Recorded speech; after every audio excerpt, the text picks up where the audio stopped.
The league is not ready for this after an astonishingly good rookie season for Sharks forward Will Smith. The hype just continues as after the season's over, he has been playing out of his mind at the World Hockey Championships with 3 points in 3 games so far, and the praise has been ringing out from not only his head coach Ryan Warsofsky, Will Smith hyping his own game up and what he wants to do with the Sharks in the future, but even multiple players on the Team USA roster have been singing praises that just make you so hyped for what is coming as soon as next season. We got to dive into all of the Will Smith hype and what that means for the Sharks going forward. But also, a new report has surfaced that Shakir mukhamudullin is very, very close to signing his official extension with the team. We got to dive into what that will look like and much, much more on this episode of Sharks Digest. So stick around. Then, you know what? We're going to start with Shakir mukhamudullin. We got to get into Will Smith later. You guys are going to love that. I love it. I am genuinely so hyped for Will Smith. And anyway, I'll show that to you after. We got to start with mukhamudullin. This article will be linked down below. Comes from rg.org. Go check it out. There's some details in there, but they basically just say the San Jose Sharks are close to signing defenseman Shakir mukhamudullin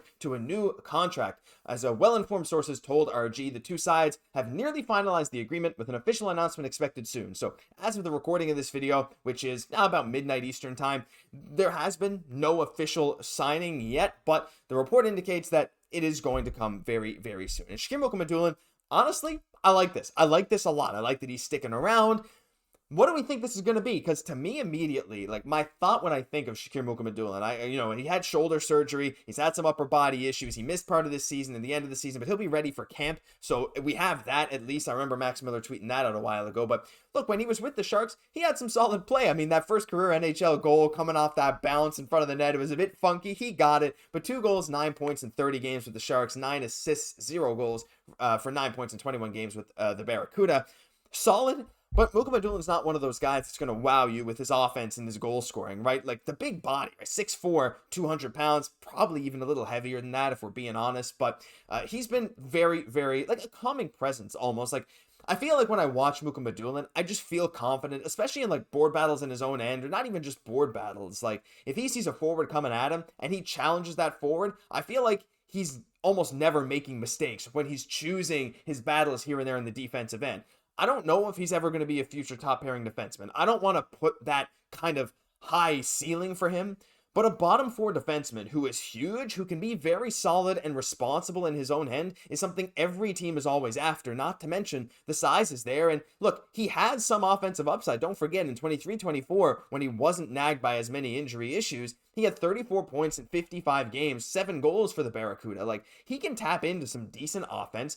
Again, not that that's necessarily going to be a thing for the Sharks long term, but I mean, looking at the D-core heading into next year, we know the D-core is one of the lighter points of the Sharks prospect pool. Of course, a guy like Sam Dickinson coming in, whatever happens now with this upcoming draft, who knows if it's going to be Schaefer, if it's going to be Misa, whatever. It doesn't really matter, but Shakir mukhamudullin likely, definitely coming back. We don't know how long. My guess, I think a lot of you are probably going to agree. It's what I've seen online. It's what I agree with. A little 2-year bridge deal. Keep him a restricted free agent. Sign him till he's 25 and then just see how he does, because I don't think we've seen enough of him to really sign him to some kind of long-term deal. Like, yeah, like if you could take that risk and sign him for like 5-6 years at some low AAV, but would he take that? He's like, hey, he might think I got more to prove. Would the Sharks even want to take that risk of like, maybe? I don't know. I think a 2-year bridge deal makes sense for both sides. Somewhere between 1.25 and 1.75 million, depending on different factors, bonuses, stuff like that. Could fall right in the middle at 2 years by 1.5, but hey, we'll see when it's made official. But that's my thoughts. I'd love to see your guys' thoughts down below, and leave some love for Shakir as well. I mean, he came over in that Meyer trade. I think he's been good. I think he has a nice, solid future on the Sharks blue line. But now we got to get into Will Smith. Oh boy. I mean, look, who would have thought, right? I mean, Will Smith, 3 assists in 3 games at the World Hockey Championships. He's just been so good. And I mean, look, after an incredible season, regardless, like, I've just been so hyped for him since Boston College. I mean, since the draft pick, to be honest, 4th overall, I thought Will Smith had so much potential. He was oozing it, and his attitude, honestly, has been one of the most impressive things. His attitude and his work ethic. And again, we'll get into some quotes that talk about that later, but just a little resume of this season, how insane it was. 45 points in 74 games, while cycling line mates as well. I mean, he played pretty good with various different wingers. Of course, was getting some time with Celebrini. He got some time with Granlund at times. Like, he was kind of all over the place, and he did play some center, and he played some wing. So he was taking a bunch of different roles and still capitalized. So Will Smith playing as well as he did was amazing. But again, on to this World Hockey Championship, we had some insane praise coming from the likes of Ryan Warsofsky and even Will himself, and I'm about to get into it. But the first name I actually want to bring up is Connor Garland, because I thought this quote was really interesting, right? I told my wife that Will was someone that's going to have a long career with how much he loves the game, how many questions he asked. He's just fun to be around at such a young age. Really impressive young guy. And like, how could you possibly get better praise, right? And even Connor Garland was saying how he was impressed with how fast Will Smith has seemed to adapt to that NHL game. And Connor was like, listen, it took me like 100 games. And even still, like, he feels like he doesn't fully have it figured out, but only a few players in the world truly have it figured out. But Will Smith's speed of figuring it out shocked him. I mean, Garland and some of his other teammates there on Team USA have said things about how Will Smith was just so good at such a young age. He's always asking questions. He's always working hard. There's just nothing but praise for him. So it's unbelievable. And then Ryan Warsofsky even too. I have to give him a lot of credit. He worked extremely hard at his craft, was coachable, and I think the game slowed down and he got that confidence, and that's where his game flourished. And I want to just highlight this again because to me, these two quotes, when you're talking about a guy who has all the skill in the world, like, look, you can have all the skill in the world, you can get drafted and you can go nowhere. I mean, we've seen that time after time in the history of the NHL. You need to have a rare combination to be a true star in this league of work ethic, drive, and discipline, coachability, and skill to all come together and culminate in a star player. And to hear these things from Connor Garland, from other teammates, from Ryan Warsofsky, his head coach, and for Sharks, and he's there with Team USA as well.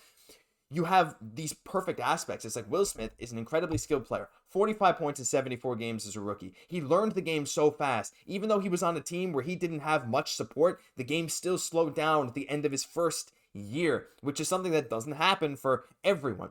And yet he's still constantly asking questions. He's still being extremely coachable, and by all accounts, an incredibly fun guy to be around. So those things to me make him like an even scarier player and prospect for the rest of the league than we even thought. Like, we knew kind of these aspects of Will Smith since we drafted him. We've seen him in interviews, all this fun stuff with Macklin and Toffoli and all that great stuff, but the actual aspects of how, like, seeing him improve and then seeing these quotes of what's going on behind the scenes and how he is with other people, how impressed veterans and coaches are of him, I think genuinely makes this just even better. But the final quote I got to talk about on Will Smith here, this is just, I mean, look, maybe it's low-hanging fruit here. I want to make the playoffs for the Sharks, but I just love hearing this from him. The goal is to be in the playoffs for the Sharks. This is obviously big, playing more hockey after the season in big games and big environments. It does nothing but help and gets me ready to go.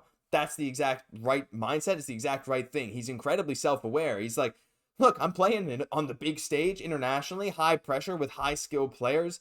And you know what? I'm performing. And we hear so often that when a player first gets a taste of the playoffs, that can often be a catalyst for them to make that next jump offensively in the league or even just defensively and whatever it is for them. You learn that intensity that you play with in the playoffs, that can be like closer to your new baseline of play. Like if you only play regular season, people are not going all out. And when you learn how to play in the playoffs, you start saying, oh, you've just unlocked aspects of your game you didn't know you could do because you have to keep up. You have to be more physical. You have to try harder to get things to work. And that is, while maybe not as true in the World Hockey Championships, you could argue it is, I think it's just as important for the development of a young player. When you're young in this league, you're on a team that drafted you high in the draft because they're not very good. You don't have a chance to make the playoffs when you're a rookie. Playing these extra games after the season absolutely is a big factor for Will Smith. And I genuinely do believe that this will greatly affect how he approaches next season, especially considering the coaches from other people saying how he's constantly asking questions, trying to improve. So NHL's not ready for this. Like, they are not ready for Will Smith, Macklin Celebrini, and whoever the number 2 pick ends up being in this draft, Sam Dickinson in the future. We got so many good things coming in San Jose, and I cannot wait until this all comes to fruition. We're talking not that long from now. This team's going to be at the forefront of the NHL for hype, for vibes, for fun, and for talent. So I'm pumped. Let me know your thoughts down below. That'll do it for this episode of Sharks Digest. If you're as excited as I am, hit that free subscribe button down below. We love the support you guys have been showing, and I hope it continues long into the future. I've been your host, Josh Gosse, and I'll catch you in the next one.